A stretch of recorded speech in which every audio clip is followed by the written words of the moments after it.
बिस्मिल्लाहिर्रहमानिर्रहीम। बहुत साल पहले की बात है। एक बादशाह था जिसकी एक बहुत खूबसूरत बेटी थी। वो लड़की अपनी खूबसूरती और दौलत की वजह से बहुत घमंडी हो गई थी। कहीं से भी उसकी शादी के लिए रिश्ता आता तो वो उसे ठुकरा देती थी और उसका खूब मजाक बनाती थी।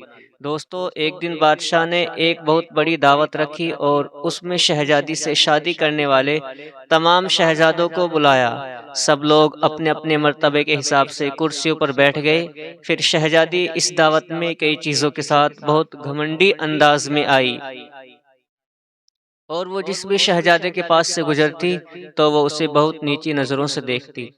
फिर वो एक शहजादे के पास पहुंची जो बहुत ज़्यादा मोटा था। तो शहजादी ने उसका मजाक उड़ाते हुए अपनी कनीज से कहा, देखो, ये तो आटे का बोरा है।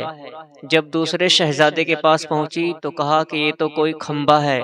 और जब तीसरे शहजादे के पास गई तो कहा, ये तो सफ़ेद चूहा है।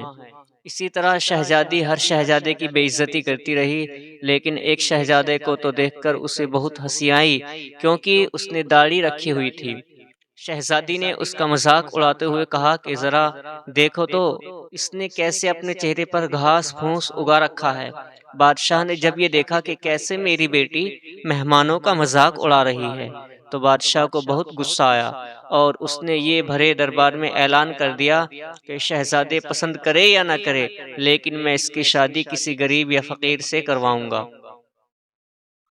इस ऐलान के बाद तमाम लोग वहां से चले गए। फिर कुछ देर बाद वहां एक भिखारी आया जो गली मोहल्ले में गाने गाया करता था। फिर वो शाही महल की खिड़की के पास बैठकर गाना गाने लगा। जब बादशाह ने उसकी आवाज़ सुनी तो उसने अपने नौकर से कहा कि उसको यहाँ बुला कर लाओ। तो नौकर फटे पुराने कपड़े वाले उस भिखारी को अंदर बुलाकर ले आया। फिर उस भिखारी ने शहजादी के सामने बहुत अच्छा एक गाना गाया और फिर बादशाह से इनाम मांगा। तो बादशाह ने कहा, तुमने बहुत अच्छा गाना गाया है, मैं तुम्हें बहुत अच्छा इनाम दूंगा, मैं अपनी बेटी की शादी तुमसे करवाऊंगा। शहजादी ने जब ये सुना तो वो हैरान हो गई। उसने बहुत ज्यादा ड्रामा किया, लेकिन बादशाह ने उसकी एक ना सुनी। बादशाह ने उसे डांटते हुए कहा कि मैंने मेहमानों के सामने ये वादा किया था कि मैं तुम्हारी शादी किसी भिखारी से करवाऊंगा। अब मैं वो कसम पूरी कर रहा हूँ। उसके बाद बादशाह ने उन दोनों का निकाह भी करवा दिया और कहा कि अब तुम अपने शौहर के साथ जाने की तैयारी कर लो। शहजादी रोती पीटती उस भिखारी के साथ गई। रास्ते में वो एक शिकारगाह के पास से गुजरी। वो शिकारगाह बहुत बड़ी थी। तो शहजादी ने भिखारी से पूछा कि ये शिकारगाह किसकी है। तो भिखारी ने कहा कि मैंने सुना है कि तुमने एक दाढ़ी वाले का मजाक उड़ाया था। ये शिकारगाह उसी दाढ़ी वाले की है। अगर तुम उस दाढ़ी वाले से शादी कर लेती तो ये शिकारगाह तुम्हारी होती। इसके बाद वो एक बड़े से बाग में पहुंची। ये बाग देखकर शहजादी ने पूछा, ये बाग किसका है। तो भिखारी ने कहा, ये बाग भी उसी दाढ़ी वाले का है। फिर वो एक बड़े अजीमुशान शहर में दाखिल हुई। इतना बड़ा और खूबसूरत शहर देखकर शहजादी हैरान हो गई। उसने पूछा कि इस शहर का मालिक कौन है। तो भिखारी ने कहा, ये शहर दाढ़ी वाले के मुल्क में आता है। अगर तुम उससे शादी कर लेती तो ये सब तुम्हारा होता। शहजादी ने अफ़सोस करते हुए कहा कि मैंने बहुत बड़ी गलती कर दी, कि काश मैं उससे शादी कर लेती। तो भिखारी ने नाराज़ होते हुए कहा कि मुझे उससे कोई मतलब नहीं, मगर तुम मेरे होते हुए किसी दूसरे मर्द की बातें क्यों कर रही हो? क्या मुझ में कोई कमी है? इसके बाद वो एक छोटी-सी झोपड़ी के पास पहुँचे तो शहजादी ने कहा कि कैसी बेकार और छोटी-सी झोपड़ी है? तो भिखारी बोला कि ये मेरा घर है और यही वो जगह है जहाँ हमें ज़िंदगी गुज़ारनी है। तो शहजादी बोली कि तुम्हारा नौकर कहाँ है? तो भिखारी बोला कि हमें नौकरों से क्या काम? तुम हर काम कर सकती हो। चलो अब तुम आग जलाओ और मेरे लिए खाना बनाओ। मैं बहुत थक चुका हूँ। लेकिन शहजादी को खाना पकाना नहीं आता था। तो भिखारी ने उसकी मदद की। फिर कुछ देर बाद उन्होंने उल्टा-सीधा खाना पकाकर खा लिया और सो गए। दूसरे दिन उसे भिखारी ने जगाया और घर का काम करने को कहा। शहजादी पूरा दिन काम करती रही और ऊपर से भिखारी की डाँट भी सुनती रही। किसी तरह से उन्होंने कुछ दिन गुज़ार लिए। एक दिन भिखारी ने कहा कि मैंने जो कुछ कमाया था वो सब अब ख़त्म हो चुका है। अब कमाने की बारी तुम्हारी है। मैं तुम्हें लकड़ी लाकर देता हूँ, तुम उससे टोकरियाँ बुन लेना। ये कहकर वो जंगल में गया और टोकरी के लिए लकड़ी काट कर ले आया। शहज़ादी ने टोकरी बनानी शुरू कर दी। उसने पहले कभी इस तरह का मेहनत वाला काम नहीं किया था, इसलिए उसकी उँगलियाँ ज़ख्मी हो गई और उनमें से खून निकलने लगा। ये देखकर उसके शौहर ने कहा कि तुम ये काम नहीं कर सकती, मैं तुम्हें धागे लाकर देता हूँ, तुम उससे कपड़े बुन लेना। लेकिन वो ये भी ना कर सकी, तो उसके शौहर ने कहा कि तुम तो मेरे लिए बिल्कुल भी काम की नहीं हो, तुम तो कोई भी काम नहीं कर सकी, तुम तो शादी करके मैं बर्बाद हो गया। ठीक है, मैं कोशिश करता हूँ कि तुम्हारे लिए मैं मिट्टी के बर्तन ला दूँ, तुम उन्हें बाज़ार में जाकर बेच दिया करो।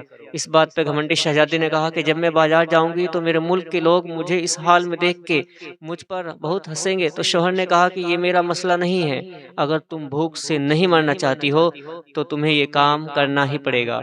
मिट्टी के बर्तन बेचने का काम बहुत अच्छा चल रहा था। लोग जब एक खूबसूरत लड़की को बाजार में बर्तन बेचते हुए देखते, तो उस पर तरस खाकर उससे कुछ न कुछ खरीद लेते। जब बर्तन बिक गए तो भिखारी ने और बर्तन लाकर दिए। इसी दौरान एक सिपाही वहां से गुजरा, तो उसने बर्तन लेकर उसमें लात मारकर तोड़ दिए और कहा कि दोबारा तुम इस तरह से रास्ता मत घेरना, एक तरफ बर्तन रखकर बेचना, बीच रास्ते पर मत बेचना। शहजादी बहुत परेशान हुई। उसने सारा वाकया घर आकर अपने शौहर से कहा।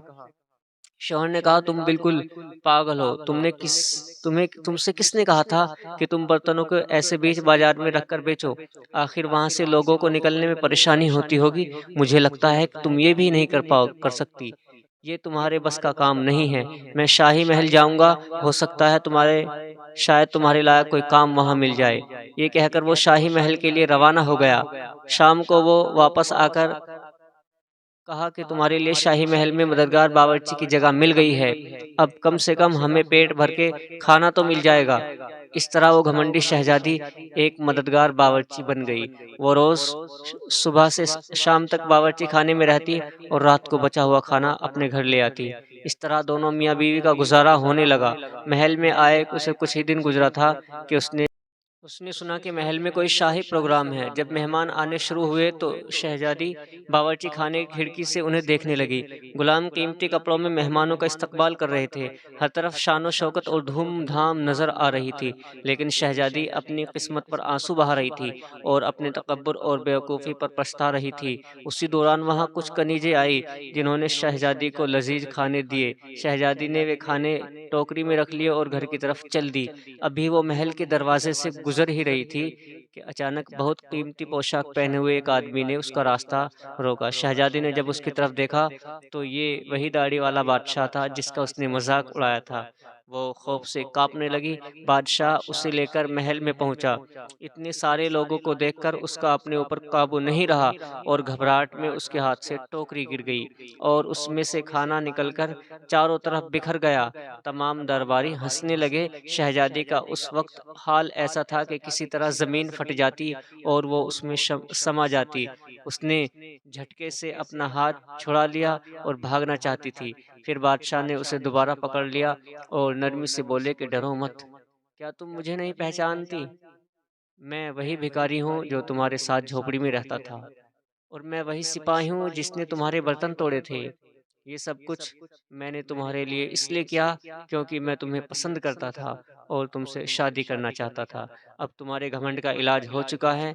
मैं वही भिखारी हूँ जिसके साथ तुम रहा करती थी। अब तुम्हें अच्छा सबक मिल गया है। पिछली बातों को भूल जाओ और देखो, हमारी शादी की तैयारियां हो रही हैं। उसी वक्त कनीज़ें आईं और उसे अपने साथ ले गई। फिर शहजादी को नहलाकर उसे दुल्हन का लिबास पहनाया गया। फिर जब वो दोबारा वहां आई तो देखा कि उसके माँ-बाप और तमाम दरबारी वहां मौजूद थे। लोगों ने उसे मुबारकबाद दी। उस वक्त शहजादी बिल्कुल बदल गई थी। उसका गुरूर, उसका घमंड सब खत्म हो चुका था। उसने ज़िंदगी गुजारने का ढंग सीख लिया था। दोस्तों, इस वाक़ये से हमें ये सबक मिलता है कि हालात जैसे भी हों, इंसान को कभी तकब्बुर और घमंड नहीं करना चाहिए। अल्लाह ताला का हमेशा शुक्र अदा करना चाहिए। दोस्तों, अगर वीडियो अच्छी लगी हो तो वीडियो को लाइक करें और शेयर करें और अगर चैनल को अभी तक सब्सक्राइब नहीं किया तो चैनल को सब्सक्राइब करें। और बेल आइकन को ज़रूर दबा लें, जिससे हमारी आने वाली वीडियो आपके पास टाइम से पहुँच रहे। दोस्तों फिर मिलेंगे एक नई वीडियो में, तब तक के लिए अस्सलामु अलैकुम वरहमतुल्लाहि वबरकातुहू।